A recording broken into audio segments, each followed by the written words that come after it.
So QiYi have finally released a good void cube, I presume. I haven't tried it yet, but I presume it's good. So the void cube was invented about 20 years ago. This is my old Rubik's one, which for some reason has an old bad colour scheme, incorrect colour scheme. And I mean, it doesn't, well, it turns, it's not terrible, but it has zero corner cutting. Like literally zero corner cutting. Okay, maybe 1 degree. And then I've got this other void cube. I don't know what brand it is, some other brand, and like I think it might actually turn even worse. QiYi in 2023 they released what's called the Tori cube, which is kind of a bit like a void cube, but obviously you can see the centers are of a solid color, so it's not really a void cube, but it is kind of a 3x3 with holes in it, so there's no core as such. So maybe they were thinking of, well, can we make a void cube? And they made this, but now they have actually made a void cube. So they've got the UV coated version here. So let's start off with the standard version, although I'm not sure which one of these is magnetic. Wait a minute, that one's magnetic, so this one's the non-magnetic one. So the non-magnetic one is just £5.95, which is probably cheaper than pretty much any other void cube on the market. So, yes, even the non-magnetic one is just so much better. Like, I can actually do finger tricks, I can actually do algorithms on this. Obviously, like, corner cutting is limited, but it's not non-existent. What's that, like, maybe 30 degrees? Certainly not 45, like on... maybe... okay, well... trying to force cuts too big has resulted in it popping, but like, okay, I'm not really supposed to be trying to make it cut ridiculously.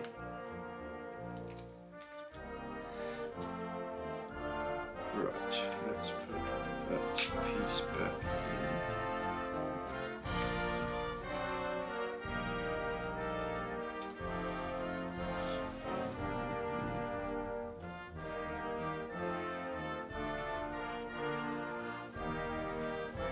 Okay, well, I need to investigate this. I advise you not to attempt corner cuts more than it can do.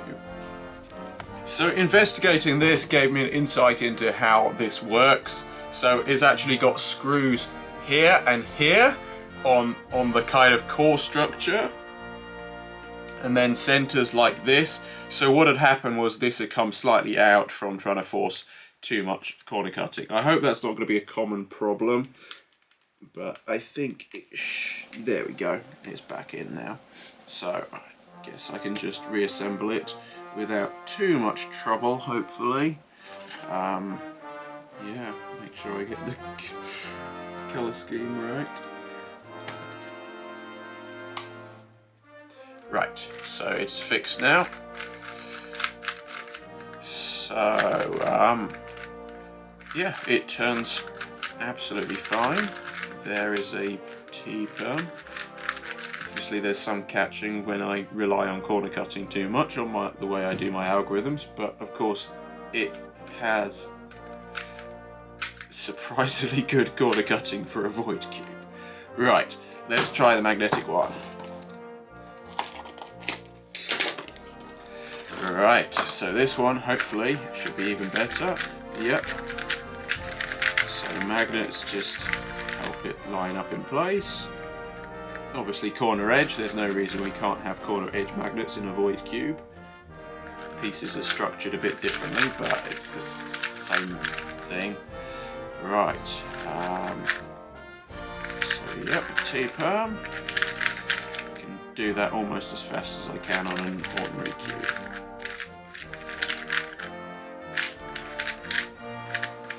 Just as long as I don't rely on corner cutting too much.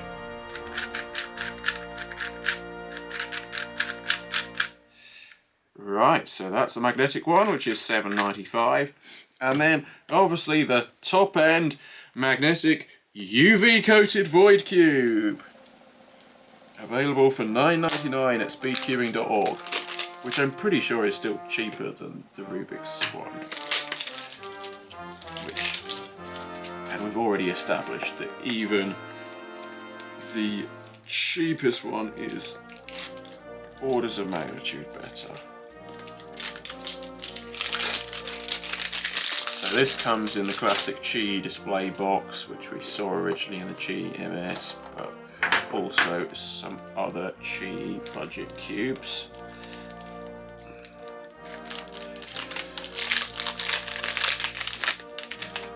Right. Oh, that is very, very UV coated. Right, okay. This is very good.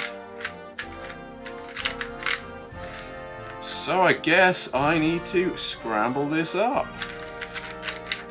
So for those who don't know, Void Cube isn't as simple as one might think.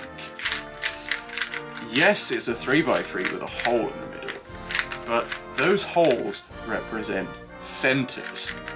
And if you don't put the centers in the right place, just like on 4x4 you have 4x4 parity, well, on Void Cube you can get Void Cube parity, because how do you know where the centers are supposed to go? So I'm going to have to check here to make sure I get my color scheme right in the first place.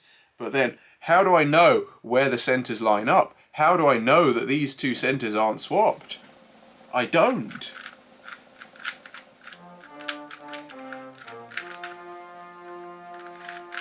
So I can solve F2L like that, but I might get it wrong. Okay, I've got it right this time. Let's do that again, and let's get parity this time, hopefully. Right, so to do that. And I just did a U2 randomly, like I have no reason to do that. It's just a guess. There we go, right. So you can see this is not a PLL case that should be possible. But what you can do is you can do MU, MU prime, M prime, U2, M prime, U,